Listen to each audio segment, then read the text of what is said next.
कहानी की शुरुआत में हम एक लड़के को देखते हैं जिसका नाम डग होता है, जो लड़कियों के ऊपर नजर रखता है और हिडन कैमरों की मदद से उनकी हरकतों को रिकॉर्ड करता है। इसके बाद वो उनकी कमजोरियों का गलत फायदा उठाता है। डग अब अपने नए शिकार की तलाश में होता है। वो अपने बैग में छुपे हुए कैमरे सेट करके लड़कियों पर नजर रख रहा होता है। जब डग पार्क में होता है तो उसकी नजर एक लड़की पर जाती है जिसका नाम एमी होता है। वो अपने डॉग के साथ पार्क में होती है। एमी को देखते ही डग उससे पूरी तरह से अट्रैक्ट हो जाता है। वो उस पर से नजरें हटा नहीं पाता। एमी जब एक कपल को देखती है तो वो उदास होकर रोने लगती है क्योंकि उसका कुछ दिन पहले ही ब्रेकअप हुआ था। फिर एमी अपने डॉग के साथ घर आ जाती है, लेकिन उसके पीछे पीछे डग भी छुपकर उसका घर देख लेता है। रात में जब एमी घर पर होती है तब डग छुपकर बाहर से खिड़की की तरफ झांक कर उसे देखता है। अगले दिन जब एमी काम पर होती है तब डग उसके अपार्टमेंट में चुपके से जाकर कई जगह जासूसी कैमरे लगा देता है ताकि वो उस पर नजर रख सके। डग को एमी के घर में कई तस्वीरें और उसकी बनाई हुई पेंटिंग्स मिलती है। इससे डग को समझ में आता है कि एमी को पेंटिंग करना पसंद है। उसे एमी के बारे में और भी बहुत कुछ पता चलता है, जैसे कि उसका कुछ महीने पहले ही ब्रेकअप हुआ है। इसके बाद एमी के आने से पहले डग उसके अपार्टमेंट में चला जाता है।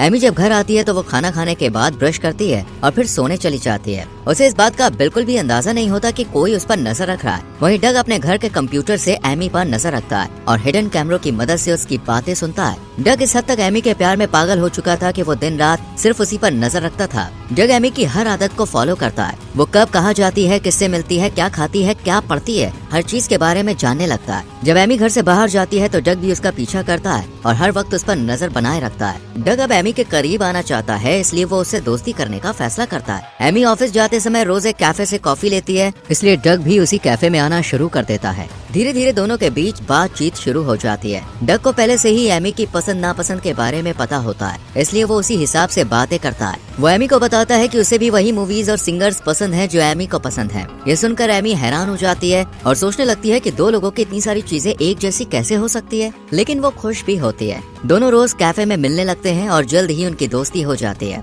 इस बारे में एमी अपनी दोस्त जिसका नाम जेन होता है उसे भी बताती है। जेन उसकी बातें सुनकर खुश होती है और कहती है कि तुम्हें डग को एक और मौका देना चाहिए और इस रिश्ते को आगे बढ़ाना चाहिए। लेकिन एमी डग को सिर्फ एक दोस्त की नजर से ही देखती है और इस रिश्ते को यहीं तक रखना चाहती है। रात में जब एमी शावर ले रही होती है तब उसके पास उसके ऑफिस के कॉलीग का कॉल आता है जो एमी को पसंद करता है। एमी जल्दी से फोन उठाती है। तब वो एमी को डिनर डेट पर कल रात चलने के लिए कहता है। एमी को भी वो लड़का ठीक लगता है, इसलिए वो डिनर डेट के लिए राजी हो जाती है। और डग जो अपने कमरे में ये सब सुन रहा था उसे ये बात बिल्कुल भी पसंद नहीं आती है। वो बस खुद को एमी के साथ देखना चाहता था। वो एमी को दूसरे लड़के के साथ बिल्कुल भी देखना नहीं चाहता है। वो गुस्से में अपना सामान फेंकने लगता है और एमी को रोकने के लिए कोई रास्ता ढूंढने लगता है। अगले दिन डग एमी से कैफे में मिलता है और उससे कहता है कि उसके पास उसके फेवरेट बैंड का एक्स्ट्रा टिकट है और वो आज रात कॉन्सर्ट में उसके साथ चलने को कहता है। पर एमी कहती है कि उसे कुछ काम है, इसलिए वो नहीं जा सकती। वो कहती है मुझे मना करते हुए बहुत बुरा लग रहा है, पर फिर भी मैं कभी जरूर जाऊंगी। ये सुनकर डग को काफी बुरा लगता है, पर वो एमी के सामने कुछ भी कहता नहीं है। वो अपनी गाड़ी में बैठकर काफी गुस्सा करता है। इसके बाद एमी जब काम पर होती है तब डग उसके घर में घुसकर उसके दूध में कुछ केमिकल मिला देता है ताकि एमी इस दूध को पिए